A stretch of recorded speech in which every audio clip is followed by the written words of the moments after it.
E o texto que eu escrevi, ele se chama Outras Histórias nos Mundos da Arte, né? Pensando exatamente nessa perspectiva de que as mulheres, durante um bom período, elas foram alijadas também desse cenário do campo das artes, tal qual foi estabelecida dentro do Ocidente desde o Renascimento, né? Com algumas exceções de mulheres que conseguiam, então, romper essa barreira, né, e se apresentarem como artistas, né, que era efetivamente a minoria, vai ser no século XX, né, a partir do século XIX, no século XX, principalmente, que as mulheres, então, elas passam, inclusive, a serem aceitas dentro de academias e poderem cursar cursos de artes visuais. E vai ser nesse século XX, então, que eu vou pesquisar a presença de mulheres artistas na chamada Escola Guinhar, aqui em Belo Horizonte. Por isso que o meu recorte temporal no texto é de 1940 até os anos 1960. Embora a Escola Guinhar, como instituição, ela permaneça aqui em Belo Horizonte até os dias atuais, né? Mas esse momento é um momento de atuação do Alberto da Veiga Guinhar, que foi aquele que veio dirigir essa escola lá na década de 1940, né? A partir de uma perspectiva teórica que pensa a questão da entrada das mulheres nesse meio das artes como sendo, né, algo que é ao mesmo tempo uma adição e uma subtração, né? Pode parecer algo meio complicado de compreender, mas é interessante a gente pensar que é um elemento que estava externo ao meio artístico, que não frequentava no número como passa a frequentar nesse século XX essas escolas de arte, e esse elemento que entra, ele é capaz de tensionar a existência desse meio, né?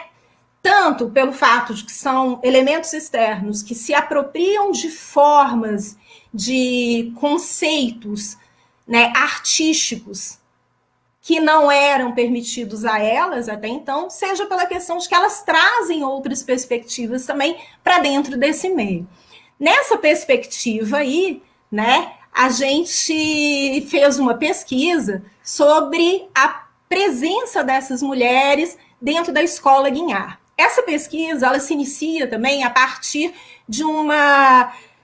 visão das fotografias que eram tiradas na chamada Escola do Parque, que era a escola do Guinhar, que existia ali no Parque Municipal de Belo Horizonte, né? E realmente é impressionante, porque na maior parte das fotografias que aparece o mestre Guinhar e aparece os alunos, grande parte dessas fotografias são as mulheres que estão ali presentes. Então, isso daí me chamou a atenção. E como disse a André, a partir de uma metodologia, que é a metodologia de história oral, principalmente, né, eu recuperei entrevistas que eu havia feito em outros momentos da minha trajetória como pesquisadora, com 3 artistas que frequentaram essa Escola Guinhar. A Maria Helena Andrés,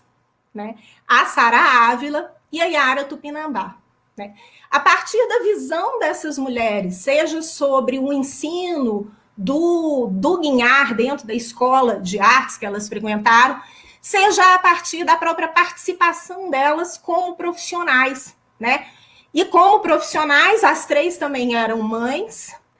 as 3 atuaram como artistas e como professoras, então essa, né, não é nem duplicidade, é triplicidade aí de papéis, é muito interessante a gente pensar na carreira dessas profissionais,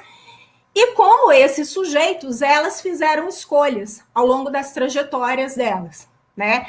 É interessante porque 2 delas foram professoras da Escola Guinhar também, chegando a diretoras da Escola Guinhar, que é o caso da Maria Helena Andrés e da Sara Ávila, e a outra, que é a Yara Tupinambá, ela foi professora da Escola de Belas Artes, onde eu sou professora hoje, e também chegou ao cargo de direção lá, né? Então, pensando aí esses diversos papéis que elas atuam. Outra questão, que é uma questão muito interessante, é que mesmo as 3 trabalhando com a linguagem da pintura, né, com suportes de pintura, elas produzem obras que são obras muito diferentes, né? São obras que trazem nessas obras perspectivas que são perspectivas também individuais, né? Mesmo tendo estudado na mesma escola, mesmo trabalhando com a mesma linguagem, é muito interessante porque a gente percebe, né, como que nas obras delas a gente vê uma diferença e uma multiplicidade muito grande. Eu acho que assim como no livro a gente vê uma multiplicidade de olhares sobre as trajetórias das mulheres, né, ao longo do tempo aí, dentro da perspectiva principalmente da historiografia, né, é interessante a gente perceber como que essa multiplicidade se encontra também nessas produções individuais dessas mulheres que eu trato no meu capítulo, né? Da liberdade gestual, então, das obras da Maria Helena Andressa, né, que são obras, às vezes, de um tamanho extenso, mas não só, né, murais gráficos que a Yara Tupinambá faz, né, e também pensando nas obras ali que trabalham com a questão do inconsciente, né, que a Sara Ávila produzia, é importante a gente pensar, então, que mesmo elas tendo estudado na mesma escola, mesmo elas atuando como artistas na mesma cidade, elas tiveram caminhos próprios e escolhas individuais dela podem ser objeto de pesquisa nosso quando a gente se debruça sobre a produção dessas artistas, né? Então, pensando aí nessa relação, né, daquilo que é o comum, de um contexto que é um contexto geral de existência desses sujeitos, mas, ao mesmo tempo, pensando também nessas escolhas individuais que só são possíveis no momento em que esse espaço da artista como estudante e da artista como professora